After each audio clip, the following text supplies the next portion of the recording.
Hi friends, good morning for all of you. Here you can see the latest comeback of crypto in India. This article released on 20th October.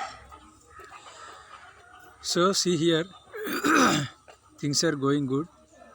Supreme Court cancelled out the ban on crypto in March 2020.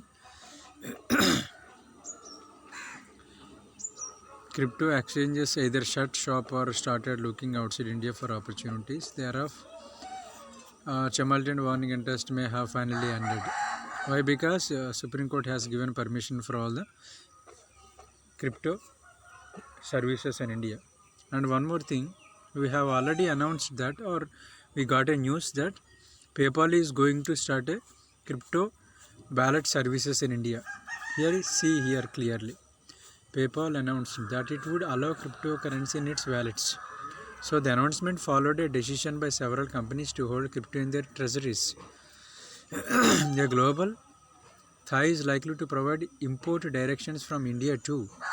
Ultimately, the key, perhaps radical shift, is not the ability to hold crypto assets per se, but when business accept it as a form of payment, say groceries or movie tickets, suddenly that day seems much more of a possibility now that it did in 2017. So making nascent forests into the crypto space. One of the country's famously conservative banking system is making nascent forests into the crypto space now. That is the good news. On Monday, a London-based cryptocurrency platform Kesha shared that it had tied up with a multi-state cooperative credit society in India and would pursue more such tie-ups as a part of Indian operations. So these are the latest news articles, and see all over the world how the things are going positively towards this crypto space. Here look at, this is the Russian and Switzerland crypto services they are going to offer, and this is the global study reveals impact of COVID-19 and fintech regulations. This is the University of Cambridge. Next comes to Reserve Bank of Australia started central bank digital currencies on the Ethereum blockchain. Next, almost those who are not having proper policies like KYC, AML and CFT policies, almost 75 crypto exchanges have been closed so far in 2020. And coming to here, Raul Pazus Medina, he was live. He has started another market or another shop which is accepting OneCoin as a payment mode for all the groceries. Next coming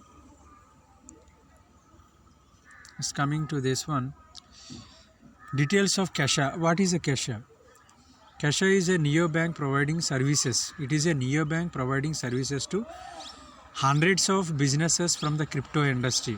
We are on a mission to become a first choice, better than the bank, for the next generation of business and individuals who are dealing in cryptocurrencies. And this one is all about a flood in Australia. They are just supposed to give articles for the flooded people, lost people. And this is now the latest news. November 3rd, Dubai is going to issue final crypto asset legislations. I think this was already this news about Australia. So floods are too much over there. So deal shaker merchants are giving supporting the people who got or who lost their assets in floods. And this one is Deal Shaker mentorship webinar. All the great leaders hosted this one, and this is about paying 100% OneCoin payment for Ford Fiesta in Switzerland. And this is for Ripple CTO reveals upcoming XRP Ledger upgrade will totally change the game. This is means they are going to upgrade the system with Ethereum blockchain 2.0. So these are the latest news articles throughout the world and includes India also. And with next or upcoming latest we are going to make another video. Thank you friends.